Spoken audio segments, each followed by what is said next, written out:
Hello everyone and welcome back. So I wanted to go back here and talk about these lightnings.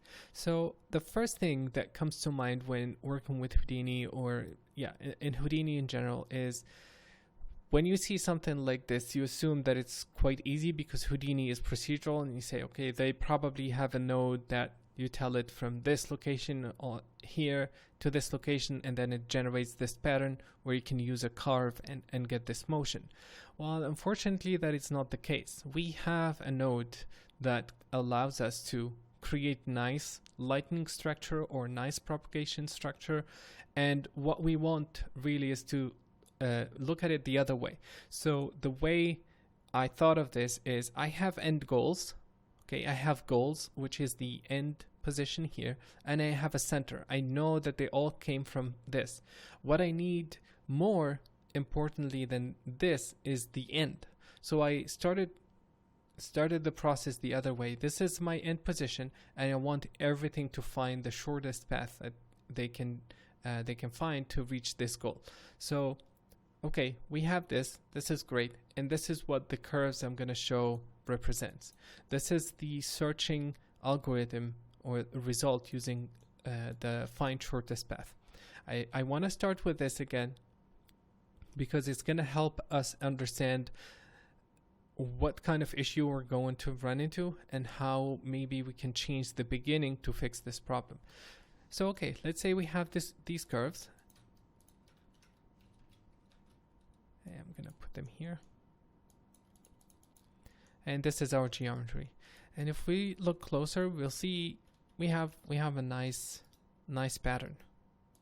Okay, so we have a center, and then we have the propagation effect. I'm gonna ignore at the moment any deformation because these cracks, they have to respect the actual RBD, but right now they are flat, and that's fine.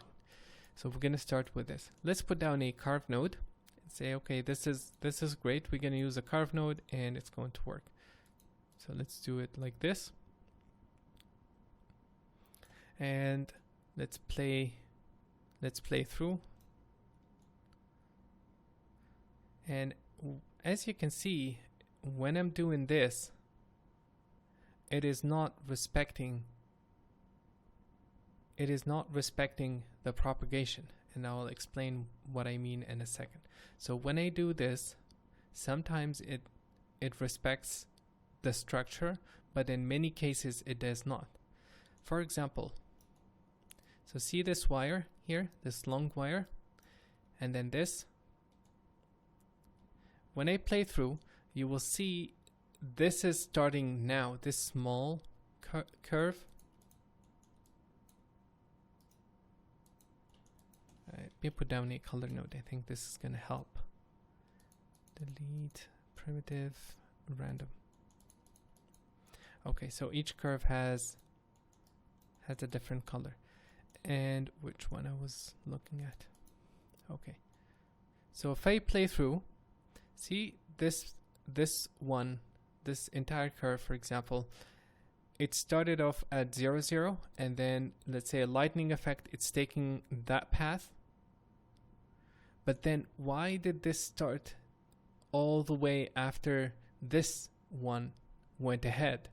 It shouldn't be like that. It should be the energy is moving, it hit this point, it needs to split left and then right. Right will continue doing this, but the left will quickly finish that path. So it's not going to be after the energy moved along that we're going to see something at the center getting born. Same thing here. See this split, for example. We have an energy, it's splitting. It should be moving like this, and then one will go in this direction and one will go in this direction. They cannot be away from each other. Okay, so that energy there, and then it went to the left, but it stopped. Sorry, it went to the right, but it stopped. So it went this, but it stopped here. Why? And then it's gonna probably take another path. Let's find another good instance.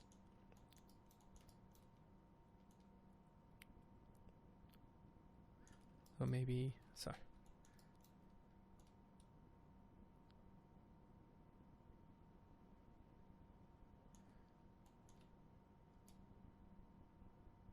Yep, so this is a perfect example.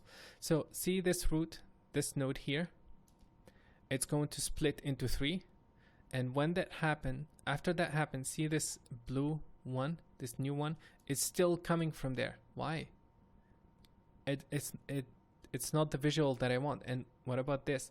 The only way we could get this to work the way it is to keep pulsing energy from that source. So it did this, and then it kept emitting, and then every time it keeps birthing few more cracks. But this is not what I want. I wanted it to happen one time, and then it's like a lightning structure. It's not going to keep emitting it over and over again. So we need to solve this. We need to solve this problem. Okay, so this is the main problem. We need something that propagates. And for the emission, obviously, if we're going to isolate the tip of all these curves, they're going to continuously keep emitting. Like, for example, if we do a particle sim and isolate the tip of each of these curves, let's look here. Because that tip exists, it's going to always continuously emit. So we're going to get just a weird sim. So this is one problem. The other problem, when I did this coloring thing, this curve here, let's select the primitive. So this curve, come on. Yeah. So this one, you see, it's not selecting this all the way to the end. It's only stopping here. Let's take a look at this one. Okay, this one is weird. Now, why is it doing this half thing and then selecting something all the way back? Well, if we actually select that and press T and move it, we will see we have an entire copy of that curve. So each version, each end has its own path.